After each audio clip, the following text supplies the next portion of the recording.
Hey guys, how's it going? We just finished this custom basement. I have Vin here. He was a project manager on this job. This basement was already existing, but the homeowners wanted us to remodel what's behind us here. It's about 200 square feet. They wanted a speakeasy, so we're gonna kind of go through and show you guys everything. Vin had a lot of work. There's a lot of moving parts to this, and you guys could see how incredible this is. Yeah, so first here, we got a nice bookshelf door.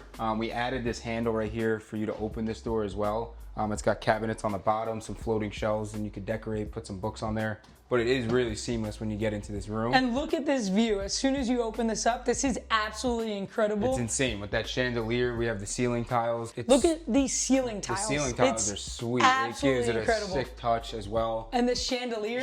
Everything just ties together. It has a sweet color to it too. The green walls, we got the brick. Definitely very speakeasy vibe here with the green paint, the brown stain and stuff like that. Even this super couch sharp. too.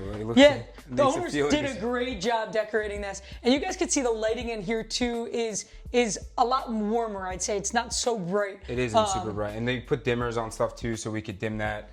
All the switches in here are custom too, which we'll get to. Yeah. But everything in here, we have the HVAC vent up here. You can't really see it. We tried to hide it, but it has a design on it as well, which is a cool feature. This chandelier is just unreal. It gives it a sick touch when you first walk in. As soon as you walk in, super sharp, and it really invites you right over to this bar. This was a custom bar, fully finished. Yep. I mean, you guys can see the finish on this bar is absolutely incredible. It's like glass. That's the biggest thing too with finishing the bar. When we do these type of bars, you want to have a great finish.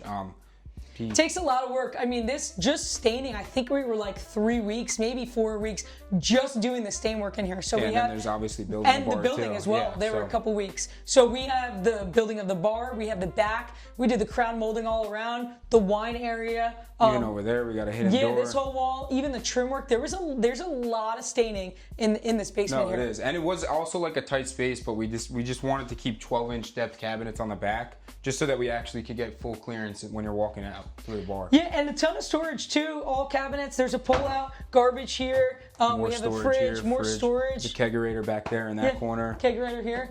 I think we have a hidden door. Do you want to show them the hidden door? Yeah, we do have the hidden door. This is really cool. I mean, you literally don't see it at all, but there's a hidden door in this bar It's just to get access to the water main. It's the only access panel that we really needed. As you can see, it's right here, but there's a pump for the sink as well there. So guys, instead of closing that off, building a room, having like a traditional door, we made it so that this panel's here and it's seamless, so you really don't even know it's there, but you may have to access it at times, and that's a way to access that. Yeah, so coming around here, we kind of kept this look going with the trim on the bottom here and tied this into this wine area. We have the trim going around, and then this beautiful wine area as well. Super sharp. This is all custom made as well. LEDs are all custom. We basically had to design this with the homeowner too, which was really cool. But they got a lot of wine storage. And the cool thing I like is we incorporated like different things. Like Vin, I think he really thought this out with the owners and stuff like that. He incorporated a lot of different things. So for instance, the brick is here, but it's also in the sitting area as well. So it ties this space in, with this smaller space, it ties it all together. It looks really sharp. And then just the colors throughout. Everything, the color scheme is awesome. We have a door right here behind you. That's storage. We were just trying to keep some storage here. I mean, this is just traditional storage underneath the stairs. They need it for their Christmas decorations. So you guys can see, we just finished it under here. We sheetrocked it. We still painted it so it's nice and clean.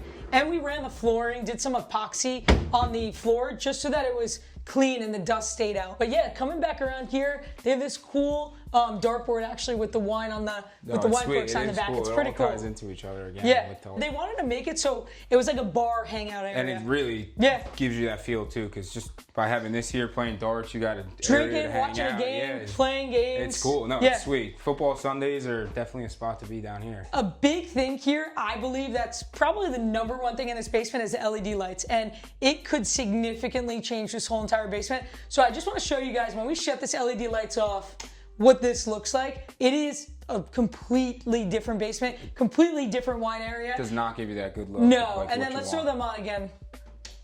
I mean, that's incredible. Just little sneak peek right here on the bar, just to show you guys what that difference makes. And you can't even see these LEDs throughout. Like, they're hidden inside, routed out in the shelves. So I mean, this is what the bar would look like without the LED lights. I mean, maybe a little bit brighter on the recessed lights, but like really, that's all you're. Maybe just that. That's what you're gonna have if you don't. But when you throw those lights on, I mean, it just gives it a sick touch. Insane. It's actually nuts.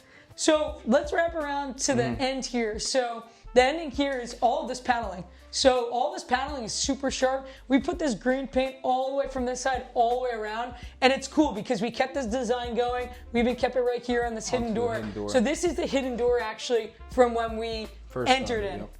And then we actually have another hidden door right here as well. Going into the utility. So if you guys want to come in here, Vin, if you want to talk a little bit about how this works. We have a whole mechanism here. We had to basically frame this all so that the hidden door is fully supported and it doesn't collapse when you're pushing it through. But you could see that Brooke is actually moving the door right now. But that's our whole mechanism. There's a whole track throughout this area, and then we reinforced everything around it so that nothing would happen to it, which is a cool feature. So it looks pretty cool behind the scenes of what actually goes into building the bookshelf door. So guys, there was a ton of moving parts here, and I mean little things even from when we were here at the end. We didn't want to see any white. Vin and I were like, this was white and we painted that green just because we wanted those little touches to make sure that it was 100% before we finish this job. So because now it all flows together. It all flows. It looks incredible. No, it's really sharp. And one thing I really love about this basement is actually the lower ceiling right here, because it separates these two rooms. So it separates a sitting area and also separates this bar area. No, I agree. I think it's super sharp. Everything around here looks awesome. Super sharp. Vin absolutely crushed this job. Thanks for following, guys, and we appreciate it. I appreciate it. Thank you.